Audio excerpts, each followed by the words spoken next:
चाळीसगाव शहरातील प्रभाग क्रमांक 9 मधील सोन्या मारुती मंदिर ते संभाजीनगर, शांतीनगर ते नवीन हिरापूर नाक्यापर्यंत मंजूर असलेला रस्ता 3 महिन्यांपासून मंजूर असूनही त्याचे काम अद्यापपर्यंत सुरू झालेले नाहीये. सार्वजनिक बांधकाम विभागाच्या वतीने हा रस्ता मंजूर करण्यात आला असून 8 दिवसात रस्ता बनवण्याची मागणी सार्वजनिक बांधकाम विभागाकडे रयत सेनेने निवेदनाद्वारे केली आहे. रस्त्याची वर्क ऑर्डर होऊनही रस्ता बनवण्यात आला नाहीये. या कामाकडे सार्वजनिक बांधकाम विभागाचे दुर्लक्ष होते.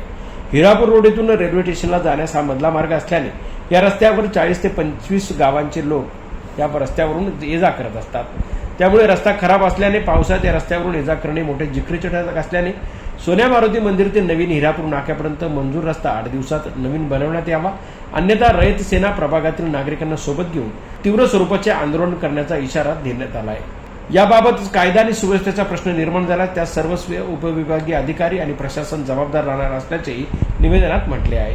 त्याचप्रमाणे सार्वजनिक बांधकाम उपविभागाच्या वतीने शहरात जेथे काँक्रिटीकरण रस्ते झाले तेथे मधोमध भुयारी गटरची मुख्य चेंबरची उंची वाढवण्यात आली नाही आहे. त्यामुळे त्या खड्ड्यात वाहनधारक पडून अपघात होण्याची शक्यता वर्तवली जाते. याची उंची लवकरात लवकर वाढवण्यात येऊन चाळीसगाव मधील सार्वजनिक बांधकाम विभागाकडे रयत सेनेने अशा प्रकारचे निवेदन दिले आहे. निवेदनाची प्रत मुख्याधिकारी नगर परिषद चाळीसगाव यांना पाठवण्यात आली आहे. या निवेदनावर रयत सेना संस्थापक अध्यक्ष गणेश पवार, उत्तर महाराष्ट्र अध्यक्ष आबासाहेब गरुड, नगरसेवक चंद्रकांत तायडे, चंद्रकांत ठाकरे, प्राध्यापक तुषार निकम, जिल्हा उपाध्यक्ष स्वप्नील गायकवाड, शेतकरी सेनेचे तालुका अध्यक्ष किरण पवार, तालुका उपाध्यक्ष मुकुंद पवार, भरत नवले, शहर कार्याध्यक्ष प्रदीप मराठे, संघटक दीपक देशमुख, अरविंद पाटील, अजय माने, विश्वास पगारे, सुनील पवार, गिरीश देशमुख, बाळू शिंदे, गोकुळ पाटील यांच्या स्वाक्षऱ्या आहे. जनजागर मराठीसाठी सुनील पाटील, चाळीसगाव तालुका प्रतिनिधी.